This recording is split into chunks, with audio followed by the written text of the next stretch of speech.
Olá, sejam muito bem-vindas, bem-vindos à primeira edição de 2026 do nosso videocast Diálogos Sustentáveis, promovido pelo ILADES, num ano de extremos desafios, não só na área ambiental, mas sobretudo desenvolvimento econômico, desenvolvimento sustentável, ano de eleição, ano de plano diretor em Porto Alegre. Então são vários temas que permeiam o nosso debate, vocês conhecem aqui a nossa casa, o nosso diálogo sustentável é sobretudo propositivo, onde o debate eleitoral fica de lado, onde o que acaba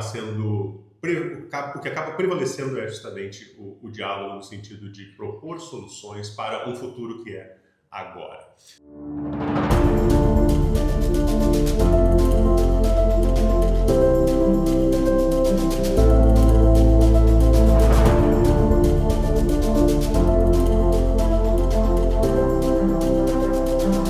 Nossos convidados já estão aqui nesta casa maravilhosa que nos recebe, o Paço Santo Inácio, aqui no bairro Moinhos de Vento, com o apoio dos nossos patrocinadores, né? Corsã, Extreme, a nossa anfitriã aqui do Paço, que é a uma incorporadora, e o apoio do Grupo RBS. Vou apresentar os nossos convidados, aqui do meu lado o Marcelo Rodrigues Júnior, o CEO, fundador do ILADES, que é quem organiza todo esse grande evento. É o primeiro do ano, mas tem uma jornada que o Marcelo vai nos contar ao longo do ano aí, até o grande evento lá no final de 2026. Dr. Cláudio Ari de Mello, coordenador do Centro de Apoio Operacional de Defesa da Ordem Urbanística e Questões Fundiárias do Ministério Público do Estado. Obrigado pela presença.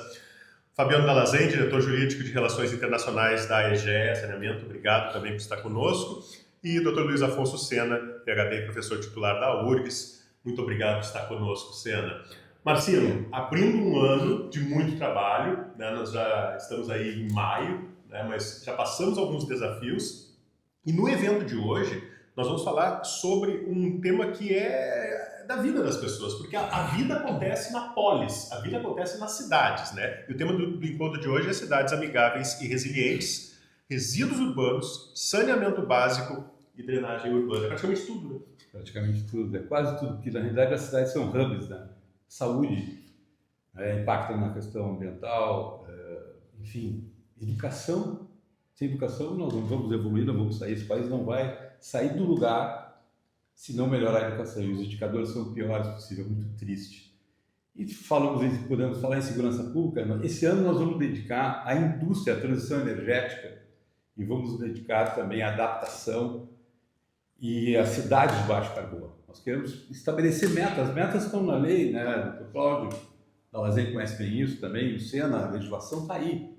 Há muitos anos, né? Começando lá com a Política Nacional, que já vai mais de 40 anos, né? Política Nacional do Meio Ambiente, imagina, é de 81, né, Dr. Cláudio? E depois tantas legislações maravilhosas. O país gera muito conteúdo, pouco prática, pouca execução. E muita interpretação e muitas vezes negativa para o desenvolvimento econômico sustentável responsável. É o que nós defendemos de lado e eu defendo como, né, dentro da minha formação ética profissional e também paixão pelo meio ambiente. Nós somos da fronteira, né? São Borja, Uruguaiana, aqui, eu não sei da Lazenha, norte do estado. No norte do estado. Porto Alegre, mas os fronteiriços defendem muito a natureza, na verdade, Dr. Cláudio. E o nosso embaixador de Lattes, Rodrigo Lopes, é de quase de Guaíba, é de Porto Alegre, família de Guaíba.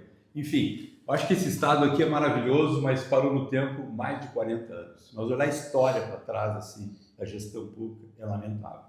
Que não anda. O gaúcho gosta de discutir, ele não gosta de resolver, né? E nós aqui temos no DNA do ILADES, quando há 15 anos atrás, né, agora dia 7 de julho vamos fazer 15 anos, e é um trabalho, né, herculano para construir uma entidade sem recursos, sem orçamento, né, buscar sempre orçamento, viabilidade. E a gente vê que a gente insistiu, resistiu e persistiu. Essa é a nossa meta, está lá. O nosso DNA é esse. Nós vamos continuar insistindo nisso porque a gente acredita, é uma questão de convicção. Nada mais para um advogado da área ambiental acreditar naquilo que defende, porque Você poderia acreditar parcialmente ou oportunamente, né?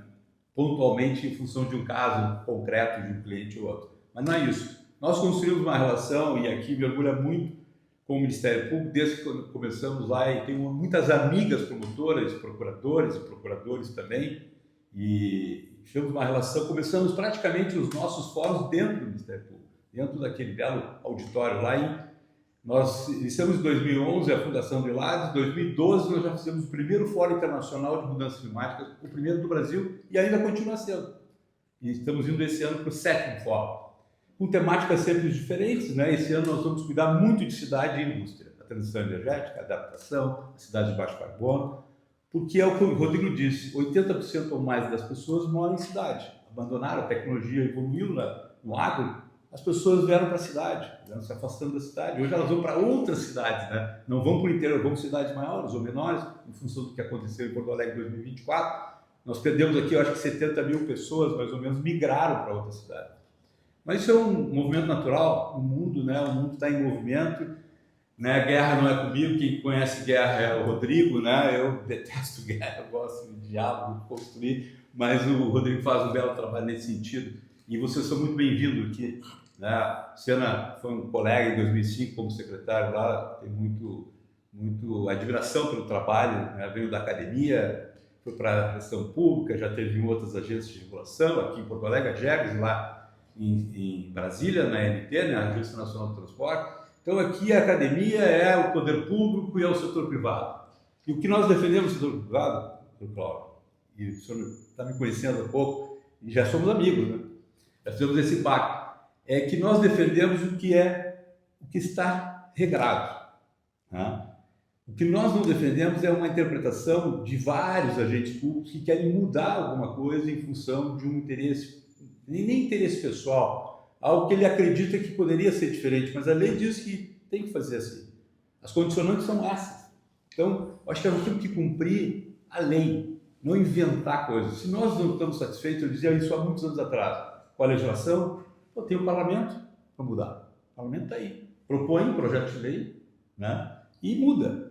Nós conquistamos muito. O Brasil, imagina, nós entramos em 88, junto com o Ministério Público, na Constituição. Né? Lá, está lá. Constituição, né, a área ambiental, as competências, enfim, dos estados, dos municípios, os conselhos nacionais, o Conselho Nacional de Ambiente, o Conselho Estadual. Não temos que inventar.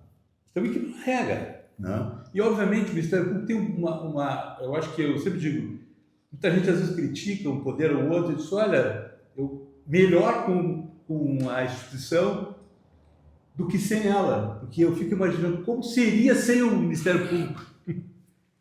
Seria um caos, a cidade seria um caos. Né? Aproveitando esse gancho que o Marcino nos coloca, o jornalista adora ganchos, né, para fazer as conexões, mas queria provocar o Dr. Cláudio, a gente, nesse videocast, faz um pouco de um aquece, né, quase um aperitivo do evento, que depois será que junto com os nossos outros convidados, mas que fica no videocast esse gostinho de quero mais aqui nas redes do ILADES. Mas o Marcino comenta sobre a ação do Ministério Público, e desde as enchentes de 2024, parece que o Ministério Público vem sendo provocado muito a ser cada vez mais atuante em temas de planejamento urbano, fiscalização, ocupação irregular, execução de políticas públicas. Eu queria, Dr. Cláudio, que o senhor desse justamente um aperitivo do que o senhor vai comentar ali na sua palestra. Bem-vindo mais uma vez. Muito obrigado pelo convite, Marcino. Um prazer estar com todos vocês. Bem, é o desafio do Rio Grande do Sul. O Rio Grande do Sul parece, de fato, ter se tornado alvo de eventos climáticos com desastres de magnitude catastrófica.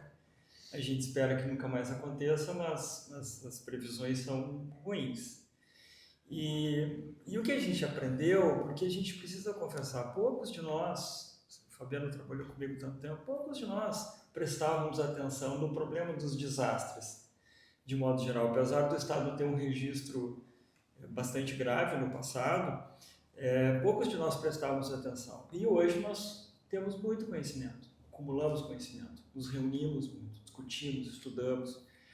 E uma das premissas básicas para quem estuda o assunto, reflete sobre o assunto, é que o problema do desastre é a forma como a cidade se localizar no território. E aí isso é um problema para a gente, porque o Rio Grande do Sul se urbanizou, nós temos hoje um índice altíssimo de urbanização, e se urbanizou em áreas perigosas. Então, é claro que o planejamento urbano das cidades, ele já é contemplado como um instrumento de prevenção de desastre. Isso desde 2012, quando nós criamos a nossa lei de política nacional de defesa e proteção civil, a ideia era essa mesmo. O investimento importante em usar o planejamento urbano como prevenção. E é evidente que tem que ser assim. Em alguns territórios é possível fazer estruturas de defesa, como por exemplo aqui na região metropolitana, diques, né? A gente tem aqui outras estruturas de engenharia, mas em boa parte não. Então não há outra saída. A gente vai ter que colocar o futuro no presente, como a gente deveria ter feito no passado. Mas é natural do ser humano e é mais natural do brasileiro. O brasileiro tem muita dificuldade de lidar com planejamento. A gente é uma civilização jovem. A nossa urbanização é jovem. 41 para a gente era séculos atrás. 1941 é séculos atrás. Porque é uma natural de sociedades e civilizações jovens. Né? Não tem essa noção tão clara de passado. Os chineses, por exemplo, em 1941 não aconteceu. Então, esse é um desafio enorme, né? Como que a gente vai fazer, incorporar na nossa gestão das cidades planejamento para muito tempo para frente, né? Isso envolve, claro, a questão de enfrentamento de desastres, mas envolve também a questão de adaptação climática. Porque não é só esses desastres catastróficos que vão acontecer. A gente vai ter problemas relacionados ao clima, por exemplo, em relação à temperatura, diariamente, né? Ou pelo menos cotidianamente. E isso a gente vai ter que, novos políticos vão ter que surgir, novas lideranças vão ter que surgir, a gente precisa preparar essas novas lideranças. O mundo não acabou em 2024, não vai acabar em 2026, e a gente precisa preparar nós mesmos, as lideranças mais antigas também, precisamos nos reinventar para dar conta dos desafios que o Estado tem, que são talvez os mais importantes do Brasil. E a gente, para terminar, Rodrigo, assim, tanto no Ministério Público nós assumimos esse compromisso, né, com responsabilidade pública. É uma missão que nos foi entregue pela Constituição de 88 e que a gente renova todos os dias. E eu disse outro dia numa entrevista, essa é uma obsessão da instituição, mas eu posso falar por mim, é uma obsessão minha. Eu sou um homem público desde muito jovem e porque sou um homem público gaúcho, né, que tem enorme compromisso com a instituição, eu procuro estar pronto para entregar o que eu melhor posso entregar para a sociedade gaúcha. Muito obrigado pela participação. Inclusive, enquanto falavas, o doutor Cláudio lembrava que saneamento é algo que nunca apareceu muito, né? A gente costuma dizer não dá voto, né? E aí também queria ouvir um pouquinho da Lazaine sobre isso, né? Só aparece quando dá problema. E vocês tiveram um enorme desafio de 2024, tem um enorme desafio até 2033 do Marco, né? E como é que tu vem articulando tudo isso, Lazaine? Rodrigo, eu acho que bom estar numa mesa, né, dessa qualidade aqui, todos amigos, muito bem preparados para essa discussão. Quando a gente fala de cidades resilientes e de preparação, né, para eventos extremos que eventualmente deixam de ser as exceções, infelizmente, mas se tornam cada vez mais frequentes, e mesmo quando a gente fala de desenvolvimento das cidades em períodos de normalidade, você não tem como prever um plano, por exemplo, assim, de mitigação, de enfrentamento de efeitos de um evento extremo, e nem mesmo um plano de desenvolvimento de uma cidade do ponto de vista de sustentabilidade, de economia, desenvolvimento econômico mesmo, do comércio, dos serviços, das indústrias, sem você ter hoje muito próximo e muito bem consolidada, digamos assim, a infraestrutura básica. Sem energia, e aí a energia, cada vez nós falamos mais um acesso à energia mais limpa, mais barata. Quem tiver isso em termos logísticos tem uma grande vantagem competitiva. Não é mais a guerra fiscal hoje que importa na instalação. Importa, evidente, o subsídio fiscal, mas se você tiver um estado ou um polo com um acesso a uma energia limpa, barata, farta, você tem uma vantagem econômica gigante. Se você tiver acesso à água, se você tiver uma estrutura para qualidade de vida, com a diminuição dos custos de saúde, por um acesso a uma estrutura de saneamento básico, com uma drenagem bem colocada dentro das cidades, com a questão do recolhimento, coisas básicas nós estamos falando. Eu nem cheguei na inteligência artificial, né? com recolhimento e tratamento e o ciclo de resíduos produzindo, inclusive, energia, isso é uma vantagem gigante. E como disse o Dr. Cláudio, isso já deveria ter sido feito. Agora, me parece, professor Seda, que o grande desafio de tudo isso, e eu acho que o diagnóstico está bem feito, mas nós temos um insumo por trás. E agora falando, Rodrigo, do lado assim do investimento. O Estado, a gente sabe, doutor Cláudio, ele tem que regular, ele tem que incentivar, ele tem que permitir, tem que provocar, mas hoje essa infraestrutura requer um investimento bilionário em todos os aspectos que o Estado não tem a capacidade de fazê-lo, ao menos na sua execução. Pode financiar com bancos de fomento, mas quem tem que tomar esse empréstimo e de uma forma mais rápida fazer em conjunto, regulado, observado, fiscalizado pelo poder público, tem que ser a iniciativa privada. E aí a gente também tem um outro ponto que eu quero tocar. Nós precisamos conscientizar principalmente também a nossa população e não só o ambiente político da necessidade disso. E que isso tem o seu bônus, mas também tem o seu ônus. Nós falamos de esgotamento sanitário, é evidente que é importante e todo mundo, ninguém discorda. Agora, o problema acontece quando você tem que quebrar a rua do sujeito para fazer e causa o transtorno. E ele não vê nisso um imediato retorno, porque ele sempre teve com a fossa dele lá, doutor Cláudio. E aquilo para ele apertava a descarga, se não caísse na frente de casa, estava bem. E depois da fossa, de quebrar a rua, tem que fazer uma ligação, uma obra na casa dele para conectar. Que vai envolver custo. Né? Custo. E depois que você conectou, você passa a pagar praticamente o que paga na água, um pouco menos, embora o esgoto seja mais caro para tratar, um pouco menos, mas dobra a conta do sujeito. Por quê? Porque você tem um novo serviço. E aquilo passa a causar para ele um transtorno. Nós estamos vendo isso. Além da necessidade de captar dinheiro, de fazer as obras, de ampliar a infraestrutura, o Rio Grande do Sul, nós tratamos hoje na Corsã 317 municípios. 250 há 3 anos atrás, tinha 0% de coleta e tratamento de esgoto. Hoje nós estamos chegando, a média era 19%. Hoje nós estamos chegando a 30%. Né? Mas estamos fazendo esse ano 800 quilômetros de extensão de rede. É evidente que isso causa um desconforto gigante. E aí você tem um momento em que você vê o buraco, o cidadão, opa, aumentou minha conta, reclama no vereador, o vereador não entende bem o contexto. Então, há necessidade também de uma comunicação importante, de uma conscientização de que isso é o básico para que a gente possa se desenvolver. Então, tem grandes desafios aí, desde a captação de recursos a 15%, no cenário externo, quer dizer, todo esse desafio até a ponta que o cidadão entenda que o benefício e o transtorno ainda é temporário, mas o benefício vem num estado que, infelizmente, nós tínhamos 3, eu vi ontem, nós estamos com 4 dos 3 rios mais poluídos do Brasil. Né? Então, Sinos, Gravataí, Caí, agora entrou em 10º o Tramandaí. Então, quer dizer, nós precisamos fazer alguma coisa importante para preservar isso, senão... Sim. No governo que eu tive a oportunidade, o privilégio de participar do governo José Fogassi em 2005, né, Sena? O Sena foi colega lá, era o secretário de Transporte, presidente da EPTC, e eu tive a oportunidade, 20 de janeiro de 2005, nunca vou esquecer, doutor Cláudio, essa data, porque fui a Brasília resgatar o BID. O BID não queria voltar mais em Porto Alegre.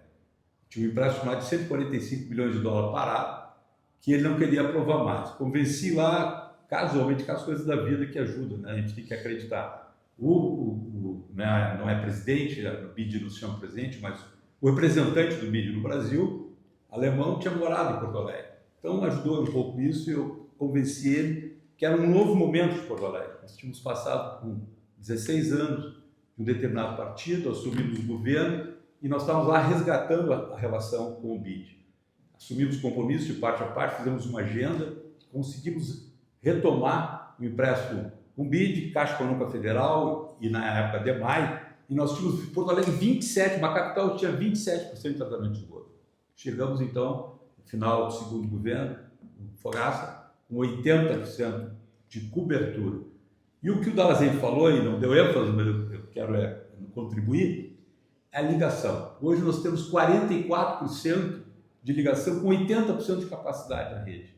Então, foi um trabalho importante, né? E obviamente isso, a infraestrutura está aí, custou muito recurso, muito, né, um ônus para a cidade, mas a ligação é fundamental. Se não ligar, não vai rolar, né? Nós não teremos tratamento. Nós temos 100 milhões de pessoas sem tratamento de esgoto no Brasil, a metade quase da população não tem esgoto, que impacta o que na saúde pública, direto, né? E no meio ambiente. Desculpa, quero só... Sena, justamente tu que estivesse, né, do outro lado do balcão, né, no poder público, podendo atuar também ativamente no cenário, e como professor, como é que tu articula tudo isso que está sendo comentado aqui? A palavra sustentabilidade, ela é muito ampla. Hoje a gente tem um foco muito grande na sustentabilidade ambiental, mas a gente tem a sustentabilidade econômica, a sustentabilidade política, a sustentabilidade jurídica e assim por diante. Ou seja, temos ações e projetos que sobrevivam com o passar do tempo, que essa é a essência quer dizer, a geração de hoje ter compromisso com as futuras gerações. E o que eu tenho observado, e hoje eu tenho me focado muito nisso, é por que as coisas não acontecem como deveriam acontecer. Se tem exemplos no mundo de cidades que funcionam, e para não ficar só no primeiro mundo, né? Inclusive Medellín, por exemplo, que é uma cidade de referência hoje, que era um caos, e do caos nasceu uma ordem. Então, o que está por trás disto para que as coisas aconteçam? Eu acho que esse é o grande desafio. E na minha visão, a questão é mais do que engenharia, é mais do que legal, é mais do que política. Chama-se institucional. O grande desafio que nós temos hoje, na minha visão, para que a gente consiga fazer com que as coisas aconteçam, são as articulações entre as várias instituições. Hoje a gente funciona em compartimentos, em caixinhas. Então o Ministério Público tem a sua ação, o Executivo, o Legislativo, o setor privado, todos funcionam como caixinhas não necessariamente interligadas em prol de um único objetivo. As cidades no mundo que funcionam, o segredo dessas cidades é isso. Então, Copenhague não tem uma engenharia melhor do que a engenharia de Canoas. É a mesma engenharia. Vancouver, né? Vancouver. E se a gente pegar as cidades que são referências, quer dizer, a grande surpresa hoje é ter um Medellín que possa ser citável. E isto, para mim, é a grande novidade em nível global. Não é mais só as cidades que têm 500 anos, 600 anos ou 1000 anos.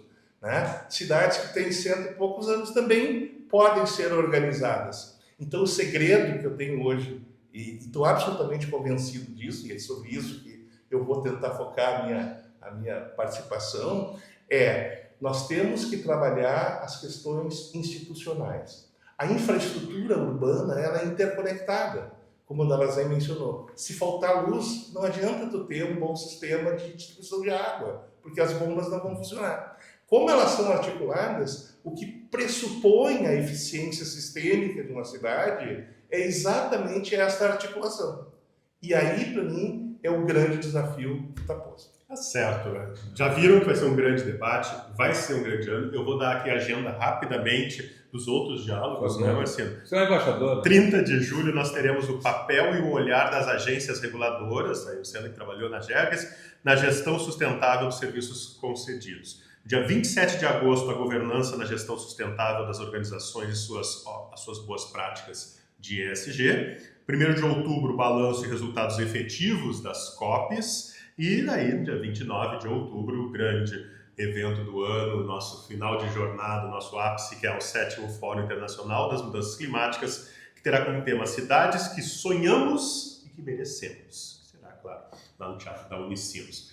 A gente segue no debate aqui, vocês ficam conosco nos canais aqui do ILADES, no YouTube, no Instagram aqui também, onde a gente faz esse aperitivo, né? Sempre com o apoio dos nossos patrocinadores, Extreme, a Corsã conosco e a Uma Incorporadora que nos recebe aqui nesta casa maravilhosa.